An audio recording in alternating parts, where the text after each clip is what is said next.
Sarva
Shankaracharya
contemplation, when practiced sincerely, regularly, then this contemplation, which is done sincerely and regularly, will shift the sense of identity from the body and mind to the witness or observer. As of now, our sense of identity is with the body, mind, and so on and so forth. We are identified with it. And we have seen various causes why we are doing like that. But because of contemplation, the identity will shift. I will start identifying with the witness, as the witness, with the observer, as the observer. Right now I think I am the body, I am the mind, I am the ego, I am the intellect, I am the memory. But when it is practiced continuously, the contemplation, we start identifying. We have a new identity now. We have forgotten the old identity. Like when the kid is in a school, the identity is I am a student of the school. Then the kid feels something different when he gets into the junior college. The identity is different. Then he gets into the degree college. I am now at graduate, studying in degree college. There will be a different style in the walking, in the talking. After that, when he gets a job, totally different. And then a girlfriend, totally different. And so on and so many things. Then a car, then a house, and then status, then felicitation. Every time, everything is a different feeling. Now I am different. Then a great politician. Totally different identity. So like that, it's all different identity. That all is connected with the ego only. But still little difference. Because everybody, every time wants something different, something new, something strange, something unique, something creative, something more fresh than the earlier one. But here altogether totally a different identity. Now once we get into that state of identity as the witness, as the observer, then thereafterwards the spiritual practice which likes to take us into much more deeper level says we have to remove that I from the witness. Remove that I from the witness, remove the I from the observer. Then what happens? Then we get into that which is beneath the witness observer. That which is prior to this witness observer. That is conscious awareness. When we withdraw this I from the witness, then we get into that state, conscious awareness. Conscious awareness is underneath this witness observer, is prior to this witness observer. And conscious awareness has no personal expression there. There is no personality expressed there. Because there is no I. There is only a space-like, a sky-like awareness, conscious awareness. It is not anything, a space in the pot, a space in the hall, a space in the jar of the glass. It is not like that. It is unconditioned space without any limiting adjuncts. How it is all pervasive space, like vast space. You get a feeling that yes, oh, this is vast, you are like vast space. So like that, conscious awareness is like that. One spiritual master said, suppose there is a huge forest and there are nice trees, fruit-bearing trees, flower-bearing trees, and there are nice insects in that forest, and there is nice lake.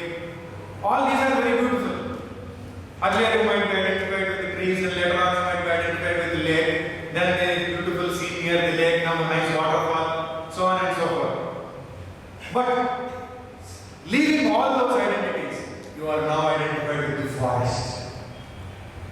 whole forest.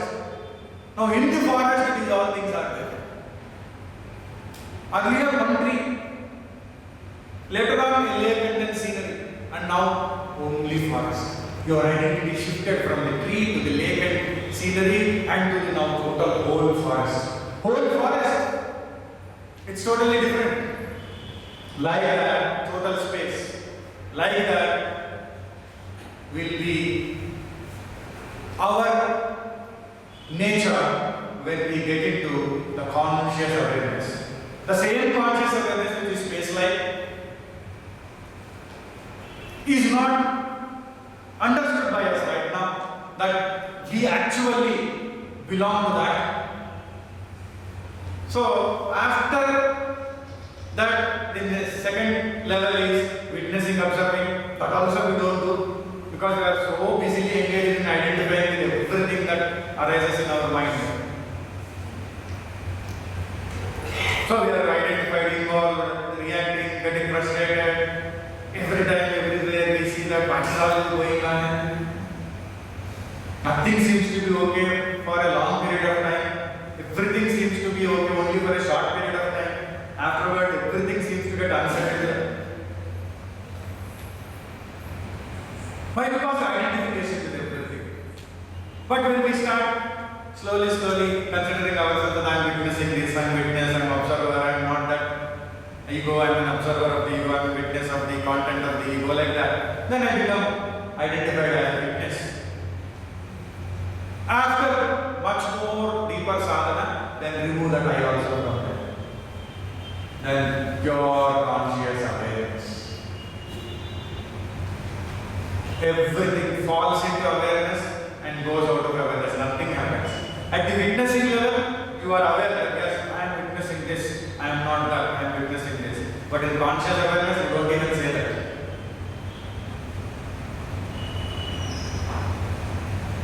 Space, does it bother? Planets come, planets go, stars come, stars go, galaxies come, galaxies go, nothing happens to it. Is there going on?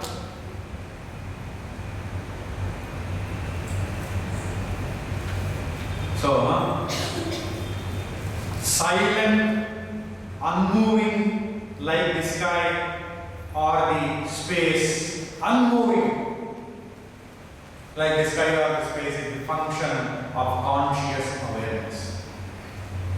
Even witnessing is an excellent level to go there. Without getting into the witness level, you can't go to conscious awareness. So witnessing means there is no need to talk. It does not talk. It just sees without a comment. It just sees. That is all it is. So that is why we have to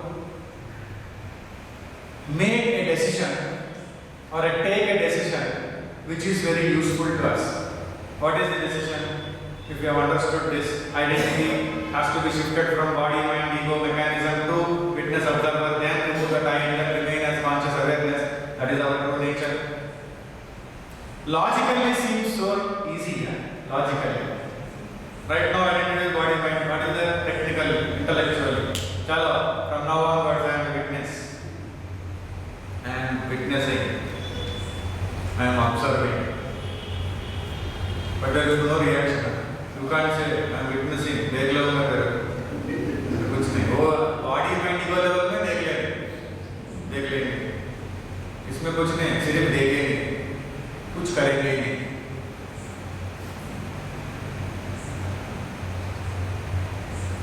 बाद में बस है conscious awareness है क्या कर रहे हैं कुछ करने की जरूरत नहीं देखने की भी जरूरत नहीं है बस पता चल जाता सब everything will know. So a useful decision is a nice decision. Once in a while we can take, maybe on some Shivaratri, Vaikuntha Ekadashi or some festival days. Sometimes we can take for a change. The decision is stop mentally talking about everything. Stop mentally talking about everything. If it is there, that's all. You see, finished. You recognize, but you are not talking mentally. Why it is like that, it goes on see, we are mentally talking. Even though we feel shy to talk to others, but mentally we are talking. So one day take a decision. Stop mentally talking about everything. And refrain from interjecting comments, opinions, preferences and value statements. Comments, opinions, preferences and value statements. Don't interject them. Just leave it like that. How it will be if it is like that? Now see, this itself will take us into that state of conscious awareness, that meditative awareness.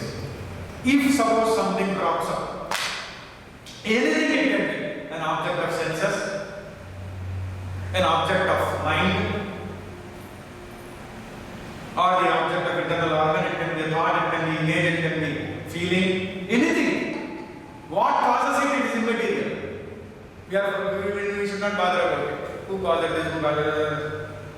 Something caused this and it is appearing. Thoughts, images, ideas, feelings, notions. These are there suddenly appearing in my mind. When they appear, now how I have to be because of this beautiful, useful decision? How I have to be? The first thing is, when it is there, do not evaluate. Try this as a practice. Try. Anytime, anything appearing in the mind, just look at it and bring this into the mind. Don't evaluate. Don't evaluate. No evaluation. No percentage. No ranking. No marks. No good. No bad. No nice. No not nice. You are not saying anything. You are not evaluating. It is useful. Not useful. फायदा है. फायदा नहीं है. काम को आता. काम को नहीं आता. कुछ नहीं. No evaluation. First point. Don't evaluate. Suddenly, the mind thinks, what I have to do now? It's always thinking, always talking, always doing something going on. The moment it comes across something, now, don't evaluate. क्या करना है? We evaluate it. Then it will start. Okay, for invest work in it. Don't do that. Whatever might be the object in the world, if we invest some work in it, then it becomes more important. Then it becomes valuable. Then it starts weighing on our head. Then we think, how can I live without it? How can I live it? How can I live without it? All this comes because we invest worthiness in it. We only do that for all the objects, for all the people, for all the situations, for all the things. Second thing is, don't invest any worth in it. No evaluation. Don't invest any worth. Already we will start becoming very alert now. With this simple thoughts, we start becoming alert because now mind will start, कुछ भी करने नहीं दे, तो not allowing you to do anything, क्या तो भी, don't evaluate, okay. थोड़ा invest, don't invest any work in it. Then what? Just देखो बस, खाली देखो. That's all. And then third thing, do not editorialize. We edit things. Yeah, ऐसा रहेगा अच्छा, वैसा रहेगा अच्छा, ऐसा करेंगे, वैसा नहीं करेंगे. We editorialize things. Don't editorialize. Don't become an editor. Have you seen a newspaper and there will be editorial? It will be nice to read that because the crux, essence of the current event or some important thing will be taken up for discussion. It will be like that. Editorialize. We also, whatever is happening, we write our own editorials. Everybody has their editorial. Nobody is an editor, but everybody will edit. Think of it. Don't editorialize. Then fourth one, don't comment. No comment.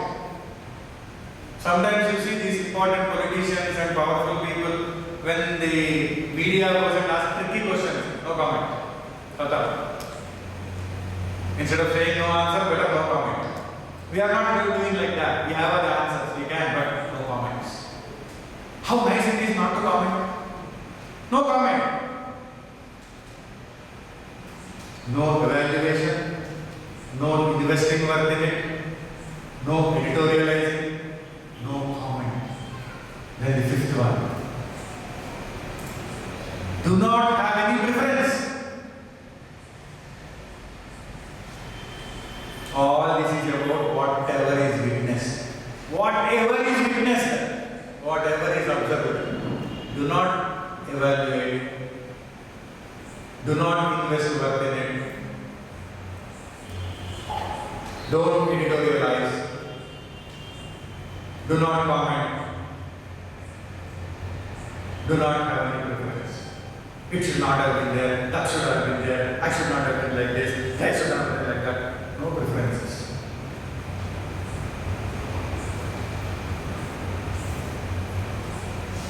Just think. Automatically, the identity will shift into witness.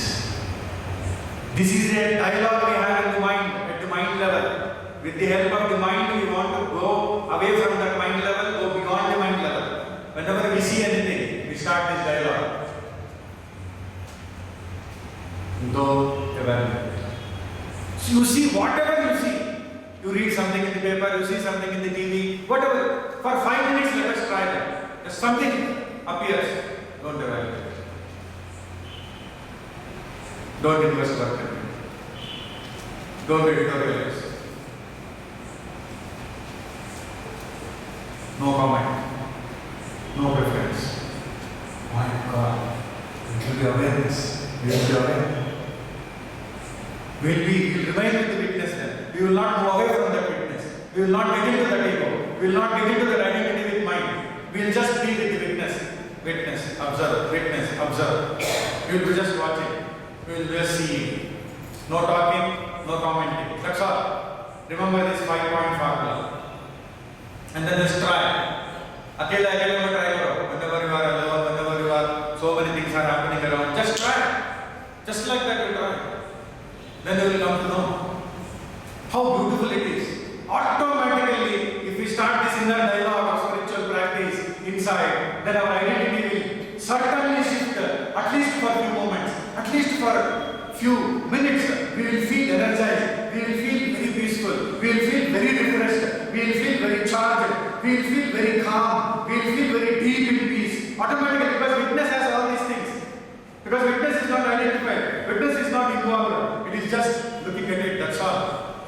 Suddenly our energy levels change, our strength levels change, our capacities change, our mind dynamics will change, everything will change. Because otherwise always involve, identify, then get affected, and react, and worry, and this is all our mind is. Now suddenly from there, no evaluation, no commenting, no investing working, no editorializing, no preference. Suddenly it will be there as a witness. At that level, remain like that. Second thing comes, same sadhana. Third thing comes, same sadhana. Then you see the mind starts becoming peaceful. The loss of energy is not reduced. The loss of energy, because with every thought we identify, we waste so much of energy. It is reduced. Suddenly, we feel energetic automatically. The fatigue will go away. Suddenly, the tiredness will disappear. With this technique, it will disappear. Then continue like that for a longer period of time. Maybe, as per God's will, if you continue like that for a long period of time, suddenly that I from the witness outside will drop. I am not editorializing, I am not commenting. I also gone. That's the awareness. Full of conscious awareness. Anything happening, you are so conscious and fully aware. Very beautiful technique. Very beautiful process. We can try once in a while, we can try. God wants to do success, we try like this. Just try. Sitting on chair, you can try. Sitting in a park, you can try. Sitting on your rooftop, you can try. Just try. Sitting inside the room also, you can try. Suddenly you can just, okay, now, few minutes, we will do this. See the difference. Practically, you will experience the difference. There will be different dynamics inside. So, that is why it is said, whatever is being witnessed, if we can use these 5 pointers and then remain as a witness, we will not identify, we will not get involved with it. How to stop getting identified any temptation, any reactive madness, any rage, any fear, anything, just use this fire. Suddenly there will be distance between us and what is being witnessed. What is cropping up in our mind. We are away, far away. Earlier we were one with it. Now there is distance. We are away. After that we will be in space and anything can happen, it doesn't matter to us, conscious awareness. That is totally different. That is our nature. That is what you and I are. The whole effort of Dasa, Sloki, Sidhantha, Bindu, Sindhu should take us there. What we have. Otherwise, always we want something to depend upon, to think about, to involve with. Dependent slavery. Always. If nothing is there, you can't stand. How to manage myself, how to manage my mind, what something should be there. Kuch to bhi रहना, कुछ तो भी चलते रहना. How many times we have done this चलते रहना, चलते गए कब्रिस्तान को, फिर आए, फिर गए. मार्चिंग चलते रहना, जाओ. At least now let us make a difference to ourselves, bring a difference. 5 minutes, that's enough to try this sadhana. If we like it, if there is something very beautiful, we will only do it afterwards.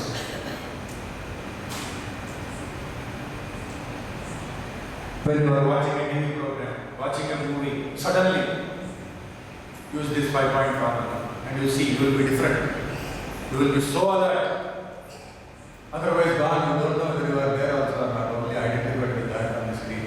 Now suddenly you are so alert.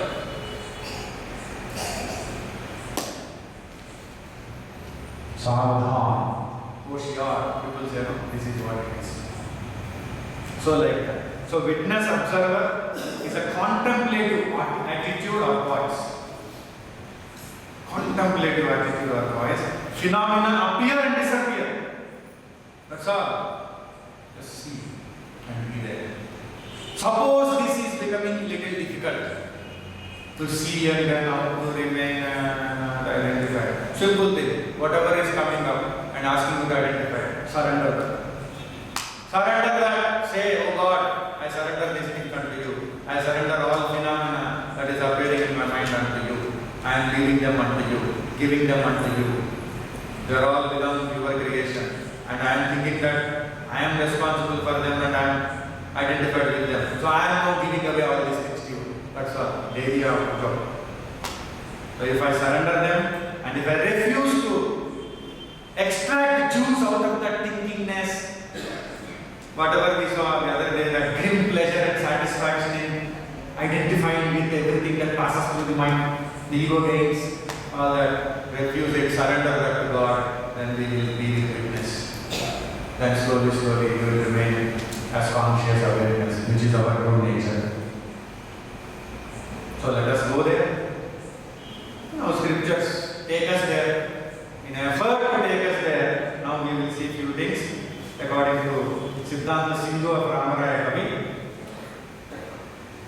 Few things he would like us to know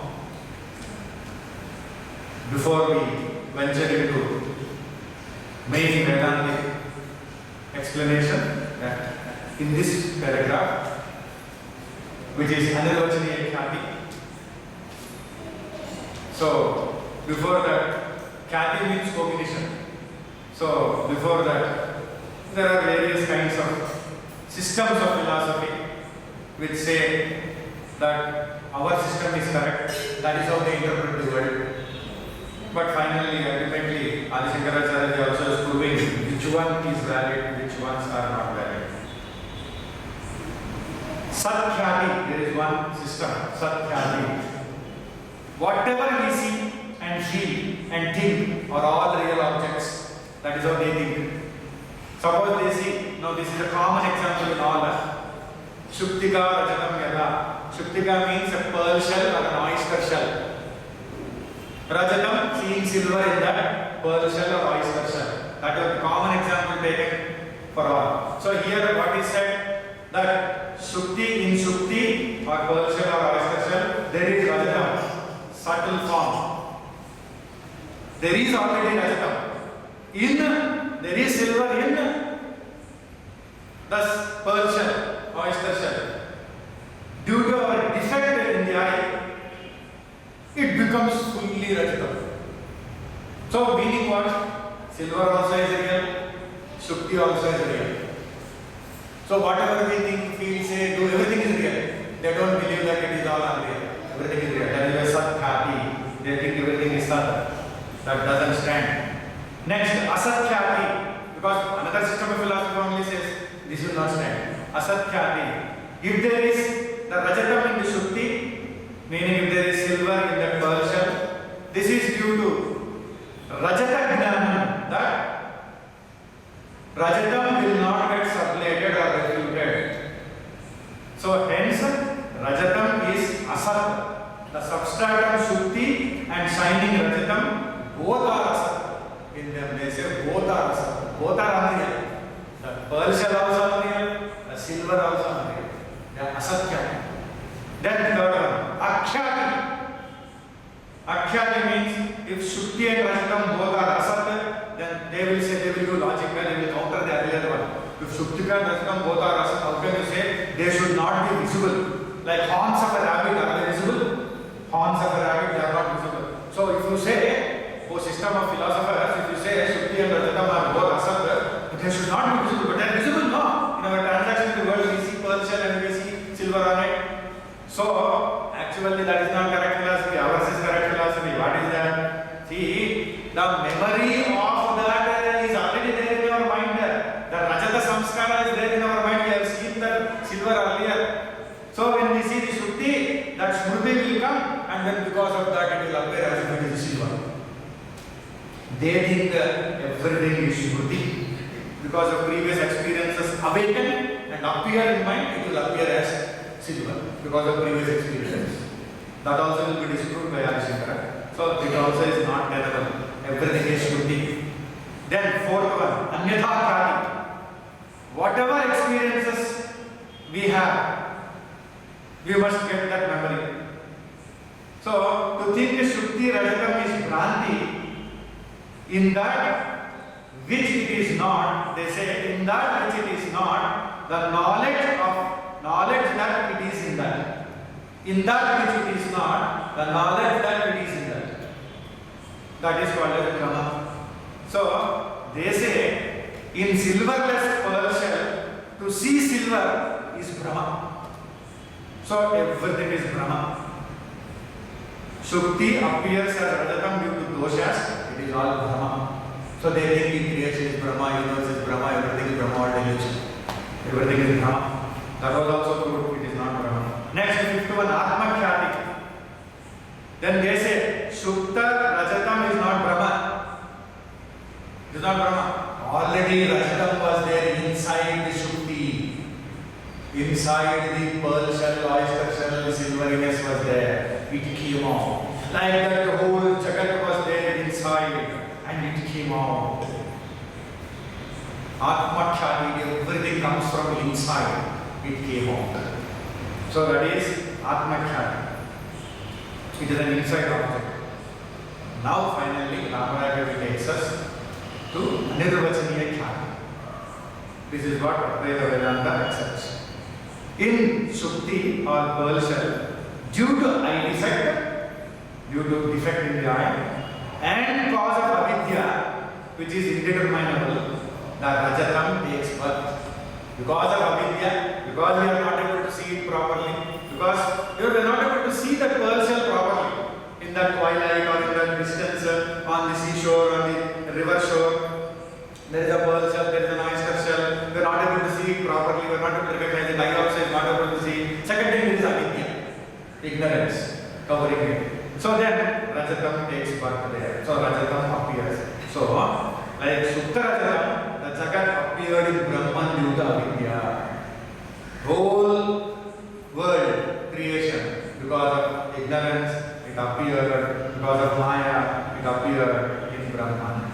So, from this standpoint, they say Jagat is not Sat, like Satkhyati, not Asat, like Asatkhyati, not Smriti, like Akhyati, and not Brahma, like Anyatha Khyati, and not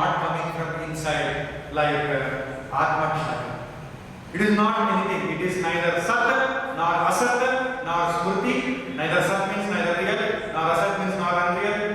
And Smriti means it is not memory. Brahma means it is not delusion. And inside object is not coming from inside. Then what it is? Nothing can be said about it. That is why it is Anirvachaniya Khyati. Anirvachaniya Khyati. So in Shukti, Rajatam is superimposed. The Adhyasa. It is superimposed. Once the silveriness is superimposed in the pearl shell or oyster shell, two will not be there, only one will appear to us. Once the silveriness is superimposed on the pearl shell, you can't see pearl shell also and silver also. Silveriness also, you see only one thing. Similarly, when body, mind, intellect, memory, ego are superimposed upon the Atma, you see only them and not Atma. When object is superimposed on Brahman, you don't see Brahman, you see object. When the world is superimposed on Brahman, you see world and not Brahman. When BMI, PFT, OED are superimposed here, you don't see anything else but this. Mind, intellect, memory, ego, contents, you see only them, you don't see the consciousness. You see only one thing. So that is why Antakarana is superimposed on Atma, and then only one thing shines, only Antakarana shines, Atma will not shine, only silveriness will shine, only snake will shine. Whenever rope is mistaken for snake, rope will not shine there, because in ignorance, the rope is covered by the snake and snake alone we see, that is all it is. Silveriness alone we see. So then, after giving this beautiful theory, which Vedanta Shastra, Advaita Vedanta Shastra considers it to be valid, and earlier you have seen how logically we had been seeing this. First 1 week we saw only introduction to the text. After that 1 week we saw only first sloka. We are still in the first sloka. Today we may conclude the first sloka. Because it is very important. We followed that Sidhantha Bindu, Sidhantha Sindhu, whatever was mentioned by the great masters, we just followed. So then, Atma is the witness of deep sleep. In the deep sleep, we have already seen that Atma is the witness. Because there is no body, mind, sense organs, intellect, memory, ego functioning there. Everything are in ignorance. So it is only witness that is there functioning. So Atma is the witness. So that is why it is Jnana Swarupam. Whatever is Jnana Swarupam, with the help of the experience in deep sleep, we analyze it to be correct. With the whatever is witness of the deep sleep, it is Jnana Swarupam, it is of the form of knowledge. It is Ajnasi, it is indestructible. It never perishes. It can never be destroyed. And then it is Drashta, it is the seer. And rest all is Drishyam to it. That alone is Drashta, rest all is Drishyam. In Jagrata Avastha, we agree the worldly transactions when there is appearance of the world. When it appears, we see, yeah, so there is the world. When it appears, in waking state, what happens? The world appears. In dream state, what happens? Dream world appears. So we say dream world is there. In waking state, what happens? Waking world appears. We say world is there. When it appears, we say the world is there. When it doesn't appear, it is not there. In deep sleep, does it appear? World does it appear? Our responsibilities, our burdens, our tensions, our job, our senior, our junior, our joining, our separation, nothing appears. So in deep sleep, you don't see anything. Nothing appears, the world is not there. Here appears, it is there. So when the appearance is there, then there is the world. When there is no appearance, there is no world. In deep sleep, there is no world. You don't experience the world. There is nothing. Nothing appears. Same thing applies in the absolute realization of Brahman. The world doesn't appear in absolute reality. Meaning what? It is only an appearance. It is not reality. So, Vyavahara is an appearance. Even this transactional world is an appearance. Because that is not there in deep sleep. It is an appearance. But it is transactionally real. Empirically real.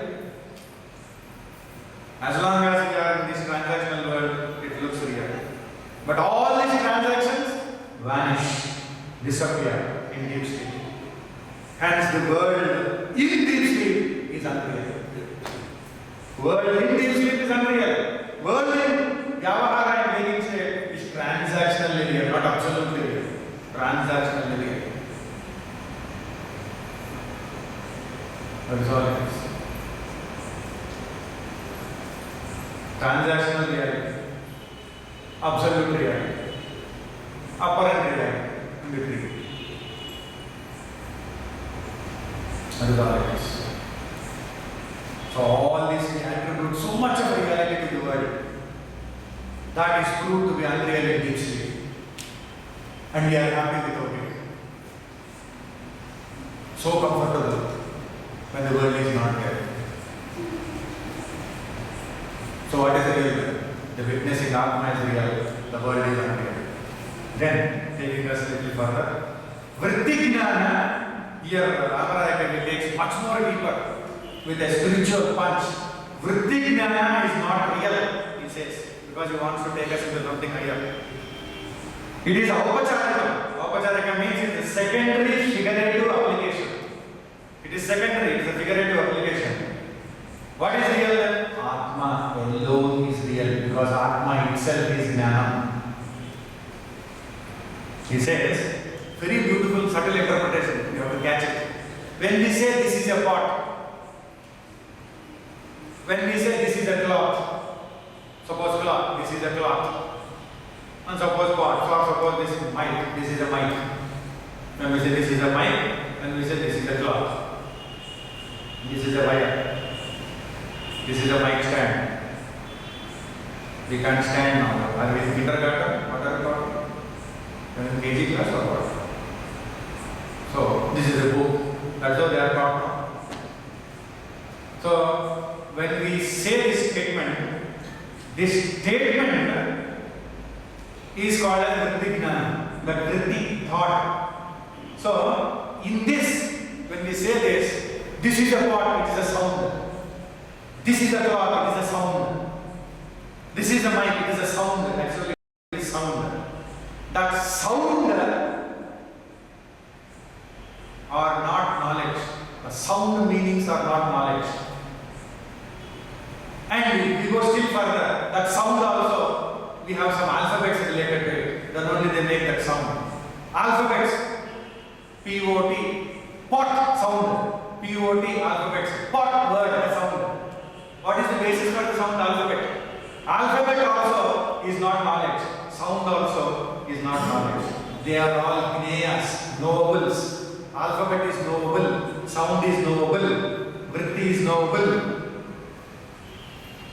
So what exactly is the knowledge?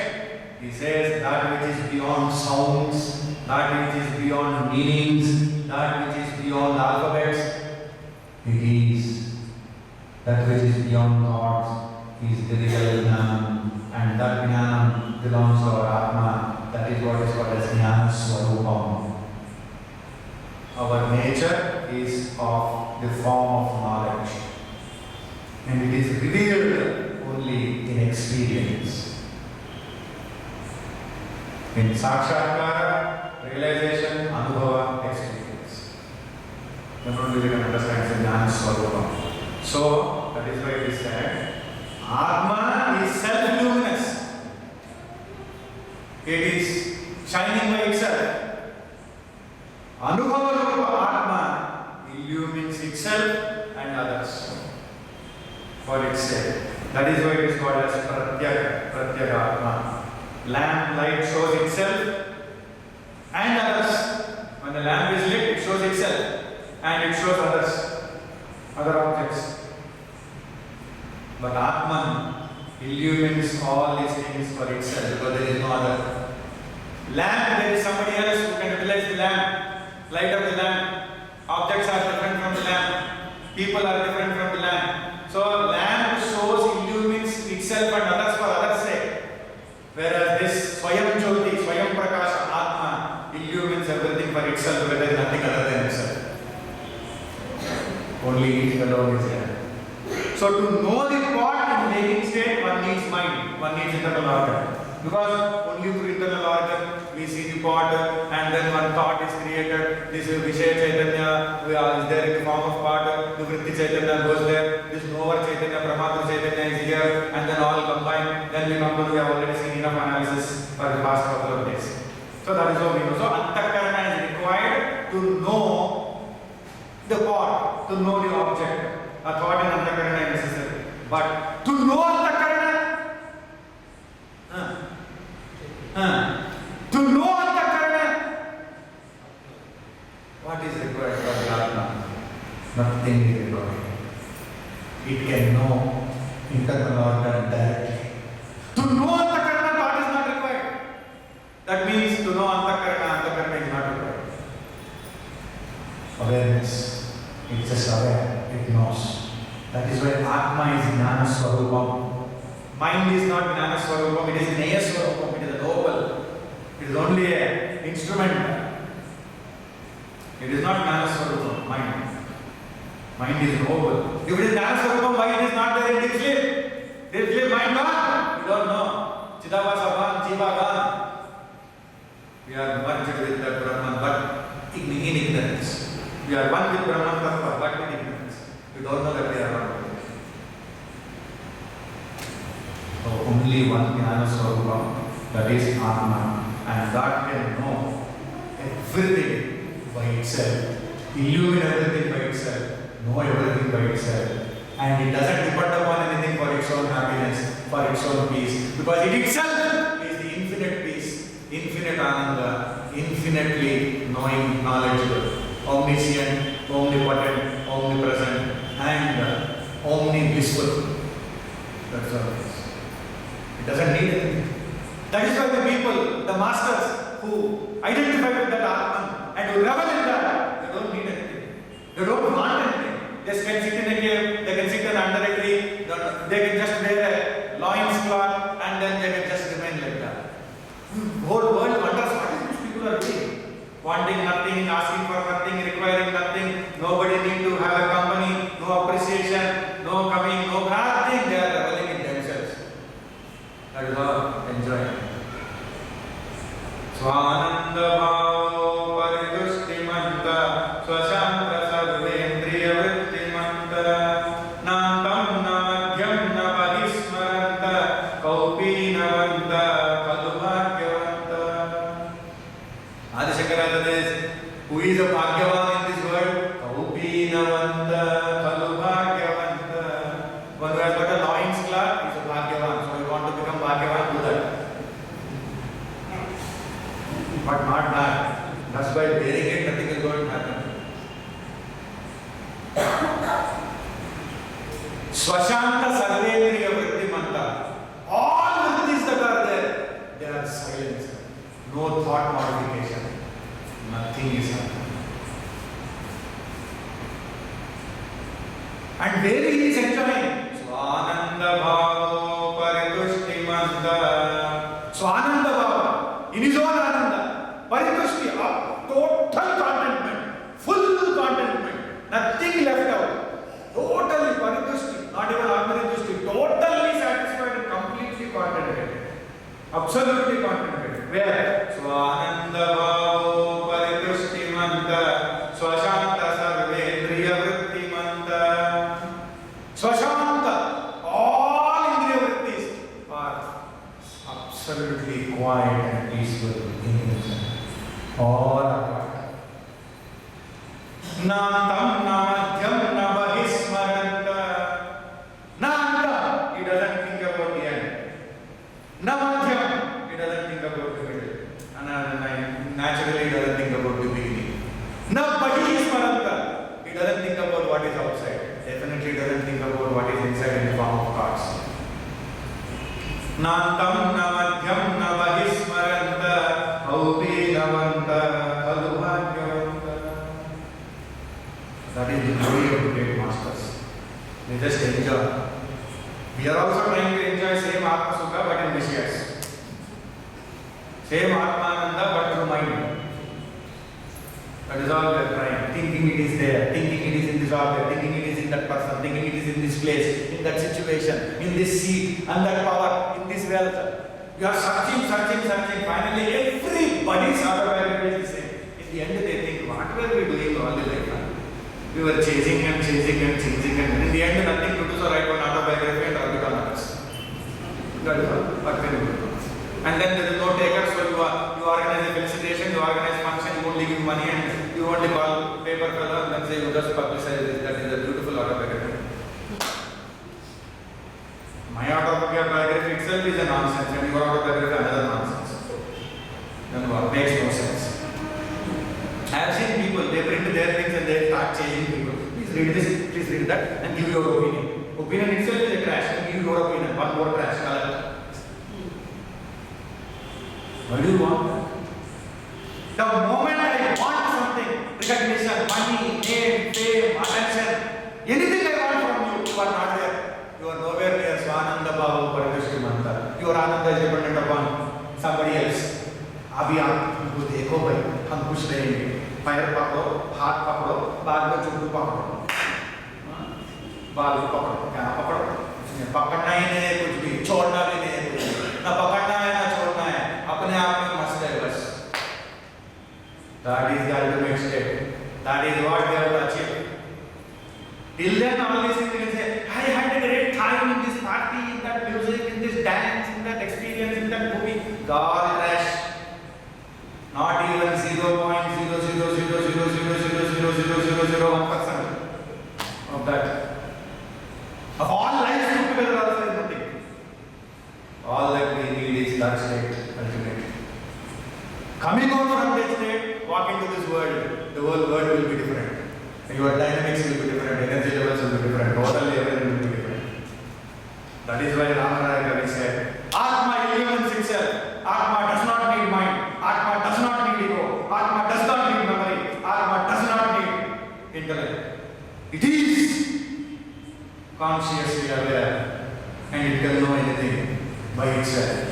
That is our key. That is what is the Atma, that is our Swarupa. That is where we have to go ultimately. So then, coming back again, we have to get into the discussion. So then, this is the body, this is the body. That is how this master state. From here, again they will show glimpse, again come back. And because mind will not be satisfied with one. It has been constantly has to be told. So this is the body, this is the body. Then part ke baad body ke baad aana padta. So then, these shine due to consciousness in the intellect. Because the consciousness is there in the intellect, the Chidabhasa is there in the buddhi, in the antakarana. That is how you can say this is body, this is body. You can repeat this. Antakarana illumines the objects that are there in front of us. That is how we get direct experience. But paroksha experience, indirect experience, we don't get by mind. So then he says, paroksha objects are illuminated directly by Brahma Chaitanya. So, that which functions equally towards pratyaksha and paroksha objects is all illumining consciousness.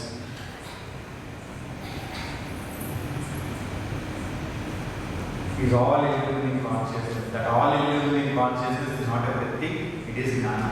Vritti is inert, thought is inert, and that also is illumined by consciousness. So, what is the conscious thing here, even in the thought, is that Chaitanya inside the thought, without which thought also cannot function. So, the consciousness is the most important thing. Antakarana is not a seer, it can never be a drashta. It is only an instrument. Only aparichinna, kutastha, atma. Indivisible, unchanging self alone is the seer. And it is ekam. It is one and the one and the only. That is all it is. Ekam. And without a second. And that Atman is all illuminating. It knows all and it is not identified with anything. But the Antakarana is identified with everything. It is divisible. It knows limited things and it never knows all. So then Atma itself is the one who is Jnana Swarupa, who is the Prakasha Swarupa, and who knows all and who illumines everything. Once a husband, after coming out of a counseling session and personality assessment session, both were conducted by one person who is an expert, worldwide famous expert. So he went.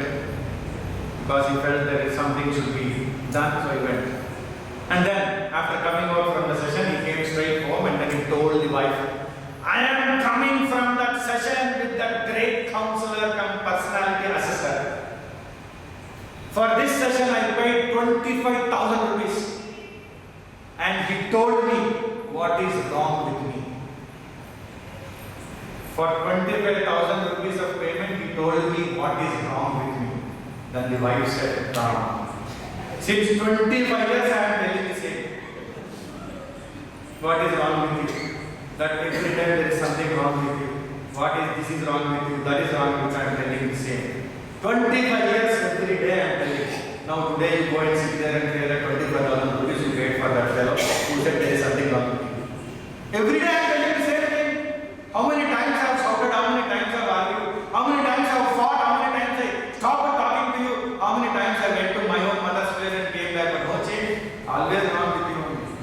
See now, for one session you pay 25,000 rupees. For 25 years I have been telling you pay 25 crores. 25 crores you have to pay now. Pay now 25 crores. That is what it is. Shastra also tells the same thing. The ego says wrong, everything, everywhere, everything is wrong. Shastra says you are wrong. That's what it is. सब दुनिया गलत है. शास्त्र ज्ञान बोलती है तुम खुद ही गलत है. जो दुनिया को गलत बताता वो खुद ही गलत है. हैं? I am गलत? Yes.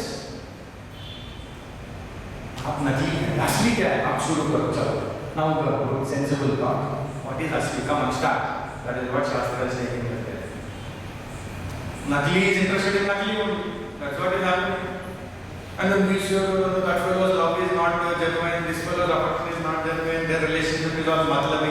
Ego khud hi matlabi hai. Aur kya matlabi? Ego itself is matlabi. It is hiding the self inside and pretending it is the self. That itself is matlabi. That's what everybody do know. What they don't write, they say they have written. What they didn't do, they say they don't, they did. When they are caught, they say what they done, they didn't do. यही कर रहे हैं काम. दुनिया पूरा ego का खेल चल रहा है. One husband came home and said, "Honey," called his wife and said, "There is some good news and there is some bad news too. But first, see, I am almost losing my voice. My throat is almost gone." Then the wife heard this and said, "Now tell me what is the bad news." He said, "What is I have good news and bad news." Then he said, "My throat is almost gone." Wife thinks this is good news. So I said, "Now what is the bad news?" I told guy, why is she speaking like always shouting, grumbling, murmuring, commenting, deciding, pulling, yelling? So she felt a buff one day and the throat gone, good news only. Now tell me what is bad news. He says, that's what I was talking. That's all it is. What can they do in the relationship? It is like that.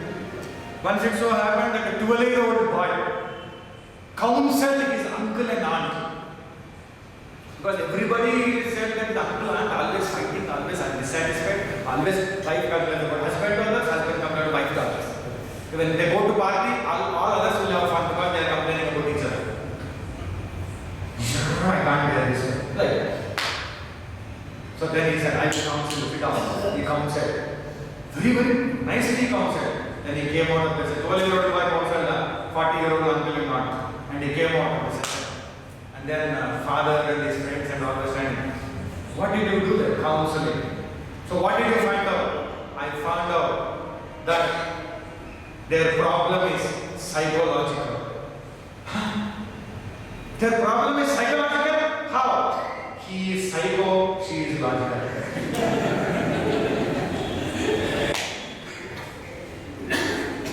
He has his analysis very clearly. He is psycho, she is logical. But logically he said psychological. You can say whatever you want. What is there? Would you person? So like that, our whole problem is psychological. We are only psycho, we are only logical. That logic is illogical. So that logic has to be disputed by another logic, which is spiritual logical. So from the great masters and scriptures, they will do that logic. And they are beyond psycho. So there is no psychic being. They are beyond. Atma is beyond that mind.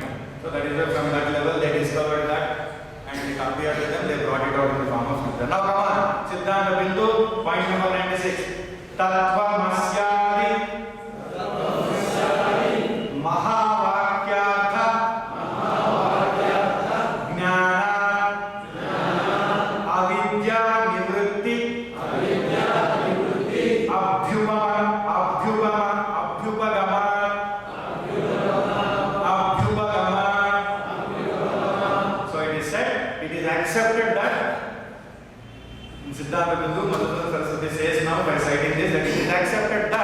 avidya is destroyed by knowledge of the meaning of Mahavakyas, such as Tattvamasi, like that thou art. By the meaning of the Mahavakyas, by the knowledge of the meaning of the Mahavakyas, avidya is destroyed. Avidya can be removed. The ignorance can be removed. One can go beyond this avidya. The covering is gone. Once covering is gone, superimposition is automatically gone. All appearances are gone. You will be left with your own true nature. Then he says, Svavishayaka Brahmatvena eva avidya nivartakatva. It destroys avidya because what is the knowledge of the Mahavakyas destroys avidya was the earlier statement. It destroys avidya because it is a valid knowledge of Brahman, which is the content of avidya. Avidya covers Brahman only. Avidya can remain in Brahman only. So when we penetrate avidya, deep inside, Brahman only will be visible. So the content of avidya is Brahman only finally. So what is said here? That the knowledge, valid knowledge of Brahman will destroy avidya. Mahavakyartha Jnanasya eva abadita vishayataya brahmatvat. The knowledge of the import of the Mahavakyas alone is valid knowledge. The knowledge of the import of the Mahavakyas alone is valid knowledge because its content can never be contradicted. The content, which is the knowledge in the Mahavakyas, can never be contradicted. The knowledge acquired through means of knowledge, such as perception, relates to things which are liable to be negated. Suppose we see through the mind and then we perceive through the indriyas and we gain that knowledge. Whatever we gain, all those things are liable to be negated because they don't remain in deep sleep, so they are only negated. So it is therefore an illusion. But from the empirical standpoint, worldly standpoint, transactional standpoint, they are considered to be valid knowledge. But from the absolute standpoint, it is not considered as knowledge. So, destruction of nescience by Brahman knowledge is a matter of actual experience. One has to get that anubhava, that avidya is gone by Brahma Vidya, that anubhava should come. Only because of enlightenment it will happen. Since this experience is not otherwise accountable, the conclusion that avidya is destroyed by Brahman knowledge is most valid. Avidya definitely destroyed by Brahman knowledge is most valid. Here, all things are found to be unreal when enlightenment is attained. In deep sleep only, things are unreal. When enlightenment is attained, in that state of bliss, beatitude of Brahmic consciousness, where one sees only Brahmic consciousness everywhere, as everything, and only Brahman, nothing else is seen. So, in that state, the whole world of appearances is unreal. So, the knowledge of such things, all other knowledge of all the objects in the world is only illusory. So, what we are doing every day, we are only in pursuit of illusory knowledge from the absolute standpoint. Here only we get title, will doctorate in philosophy and super graduate, super duper speciality, all that. But ultimately from that absolute standpoint, it is super duper illusion. So that is all it is. So we are all chasing illusion, living in illusion. So that is why it is said, from the worldly standpoint it is valid, from the absolute standpoint it is not valid. So that the content of nescience or the primal ignorance of the Mula Ajnana is Brahman itself. So the Mahavakyas impart the knowledge of Brahman, and this knowledge of Brahman which is imparted by Mahavakyas, it destroys avidya completely. Avidya is destroyed by that beautiful knowledge. One wife got a present delivered by one agent. A beautiful, colorful flower bouquet she got. And there was a note there. A secret mirror. It was written from A secret mirror. A secret mirror. She was surprised, my God, who is this fellow? How does he know that it is my birthday? And then sends a flower bouquet and it is written from a secret Myra. Who is this? This surprise. She felt, of course, very happy that somebody else knows my birthday and that also is sent a bouquet. Very good. The husband came back in the evening and then she took that bouquet and then showed it to him. And he said, no, somebody sent a secret Myra. The husband started laughing. And then he said, I only ordered for that bottle. I called the flower, that agent, the flower storekeeper, whoever it is. So I called that fellow and then said, please deliver it. I am paying it by the credit card. Deliver it. But right underneath it, a secret admirer. A secret admirer. That fellow heard, like somebody must have heard. A secret admirer. A secret admirer became a secret admirer. That's how it is. When we don't listen properly, that is going to happen. Similarly, in this world, we think one thing as another thing. That is what is Adhyasa, no? A secret admirer is not a secret admirer. But the same thing is happening to us because we don't see things properly, we don't understand things properly.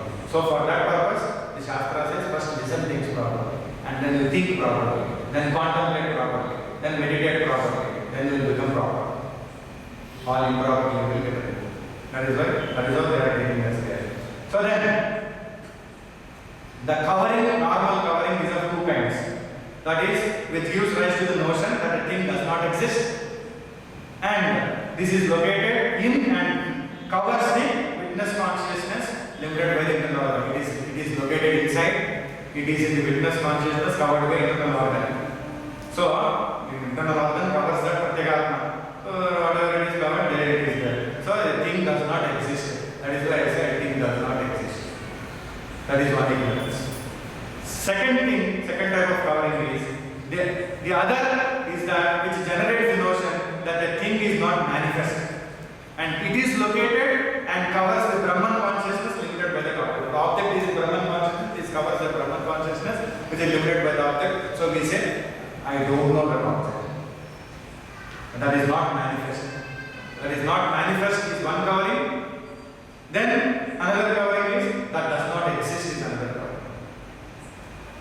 It does not exist, this does not manifest. So later on with the knowledge, the pot exists and the pot is manifest.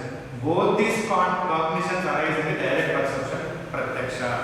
In the indirect perception, paroksha, only the cognition of object exists arises. Object is manifest, doesn't arise. So similarly, if you understand that, later on these people want to apply it to the Atma Tattva and then say that the Brahma Jnana, which is there in the Mahavakyas, that will make initially when it comes to the intellect, we will come to say, yes, Brahman exists, because now we have understood so much of logic, so much of thinking, so many analysis, so Brahman exists. Afterward, Brahman is not manifested to me because I don't know. Then that will come through that contemplative meditation of the Mahavakya, the Jnana, and then it will give us the final experience. Same Mahavakya, initially it will give Brahman exists. When we go on thinking, analyzing, listening, later on when we are contemplating and meditating, it will give the experience, Anubhava, that Sakshatkara, that I know Brahman. We will come to that state. So then, point number 100 and 101 from Sidhantha Bindu. The object does not exist notion is removed by direct and as well as indirect cognition. So that's how he says it. And thereafter what it is said here. Paroksha jnanato nasye asattva vritti hetuta aparoksha dhiya nasye abhana vritti hetuta iti. Yesterday if you remember we saw asattva vritti, abhana vritti. We saw both.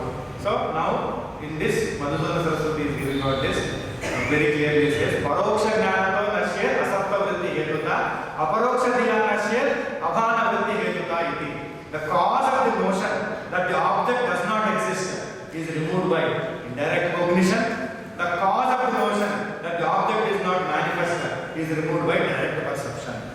The attribution of agency and enjoyership, which are the qualities of mind, to the self, which is devoid of all qualities.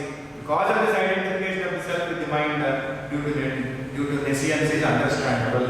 Only the idea is the mind has got these two types of cognitions, pratyaksha. The pratyaksha is direct with the mind, and paroksha, the witness consciousness only gains the paroksha jnana. So like that we can get the understanding of the world it is. Then it is said, tasma ekasya atmanah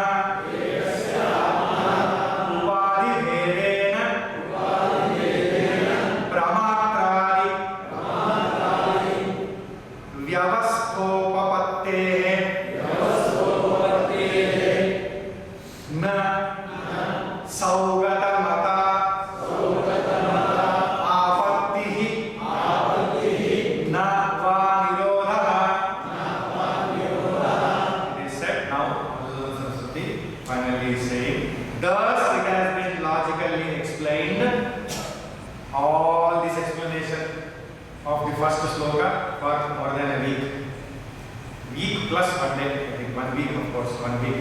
So it has been logically explained how the one self, one Atma can be the means of knowledge, the object of knowledge, the knowledge itself, and the knower. Same Atma is the means of knowledge, the object of knowledge, the knowledge itself, and the knower, all because of different limiting adjuncts, because of different upadhis. Therefore, it is not the same as Vijnanavada, nor is there any self-contradiction in it. So, very clear, the same Atma is becoming all, knower also, object, means of knowledge also, object of knowledge also, knowledge also. Everything is one, same Atman. So then, afterwards,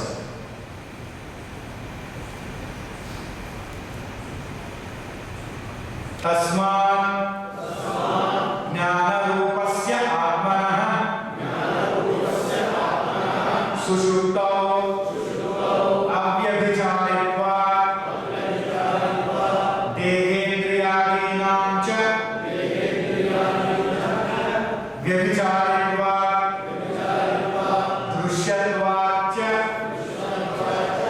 Tatra Tatra Atma Buddhi Tesham Vadinam Bhranti Eva iti Aupanishadam Eva Patam Brahmanam Iti Sidham. So Madhusudana says, therefore, since this self, which is the nature of pure consciousness, which is of the nature of pure consciousness, remains constant in the state of deep sleep. Everything else are variables. Body variable, mind variable, intellect variable, ego variable, sense organs variable, sense objects variable, world variable, everything else. But only the consciousness, only the self, which is of the nature of pure consciousness, remains constant in the state of deep sleep. And since the body senses are inconsistent as well as objects of perception, the theories of various schools according to which various other entities are the self are erroneous. All other schools said body is Atma, Indriyas are Atma, memory is Atma, and Shanika Vijnana is Atma, Shunya is Atma. So many things we saw now earlier. We saw. Then that is why he said all these are variables. There is only one thing which is constant. Taking the deep sleep example, only self is constant, rest all is variable. So all those things is based on variables which are disappearing, which are not there, which are not remaining in Sushupti. Only Atma remains based on that. All theories of various schools according to which various other entities are the Atma are erroneous. That it is established that the Upanishadic view alone is valid. In the first sloka, he makes that statement that Upanishadic view alone is valid. So then, let us again recollect the first sloka. Na bhumir na doyam, na tejo na vayu, na kham nedriyam va, na desham samuha, anaikantikatva, susupyeka siddha, tadevo vasishtaha, shivakevaloham, tadevo vasishtaha, shivakevaloham. Na bhumir na toyam na tejo na vayu na kham nedriyam va na tesham samuha anaikantikatva susupyeka siddha tadevo vasishta shivakevaloham. Na bhumihi, I am not the body. Na toyam, I am not the water. Na tejo, not the fire. Na vayu, not the air. Na kham, not the space. Na indriyam, not the indriyas. Na desham samuha, not even all the sense organs or elements as a whole. Why? Anaikantikatva susupyeka siddha. Because of the variability of the limiting actions in the states of waking and dream. The self by itself only exists in deep sleep without the limiting actions in the form of the senses and the mind. And tadeko vasishtas shivakevaloham. I am that most auspicious, attributeless, non-dual entity who alone remains. When avashishta, when all the duality is negated, I alone remain. Tadeko ekaha, which is one without a dual. Avashishta, which remains when all is negated. Shivaha, most auspicious, kevaloham, by itself. That remains, that alone am I. So that alone which is without any attributes, which is the most auspicious and a non-dual entity who alone remains, nor duality is negated. So we will enter into the second sloka tomorrow.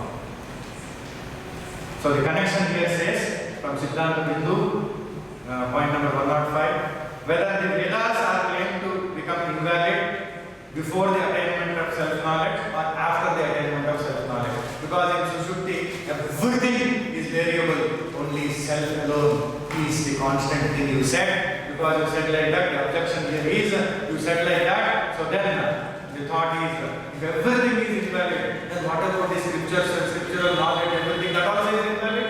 If it is invalid, is it before or is it after? That is the thought.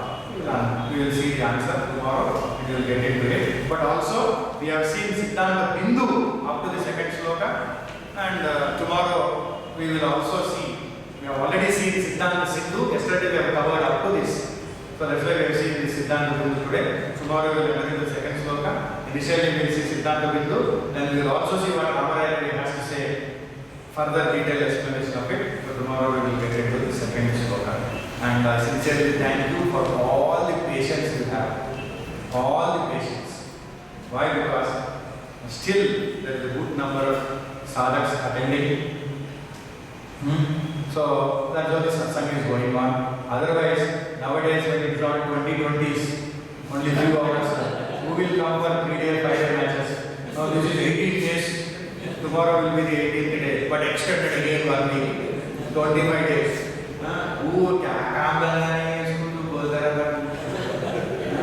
So, but still you are coming, you are survived and you are continuing. So that itself is very nice sign, because such a detailed study generally people don't take up.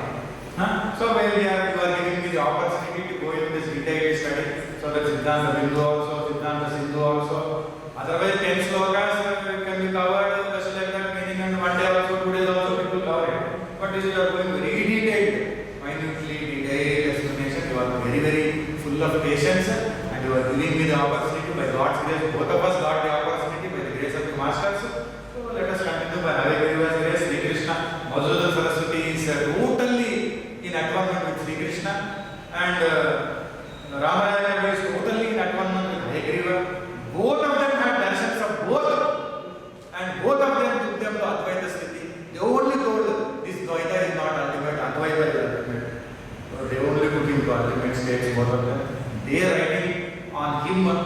himself is reveling in Advaita.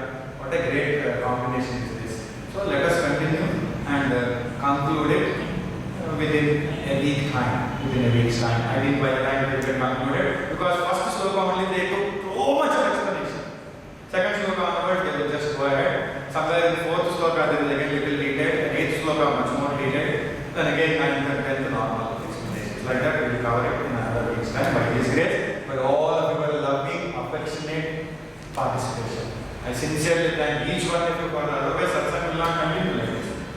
Swami Chidatmanandha said, all my shishyas are not teaching others.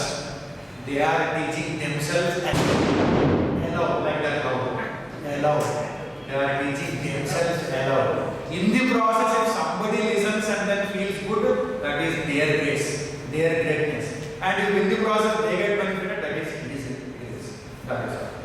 Point is, you are given us an opportunity to think aloud so that we can do more contemplation, more meditation, more remaining. Once again, thank you all of you, and officially telling you, I'm sure pamphlets were distributed, officially telling you that it has been extended till 25th. Maximum, no more extension. So that's what we are going to attempt like that. So we'll see whether it goes up to 24th or 25th. We'll go till then. So till then, this will continue. Satsangs will continue at whatever pace is decided by the great masters. Om Vagishwaraya Vidmahe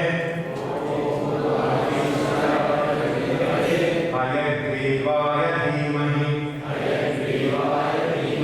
Tanno Hayagriva Prachodayat Om Akshareshwaraya Vidmahe Mantra Rajaya Dhimahi Tanno Hayagriva Prachodayat Hayagriva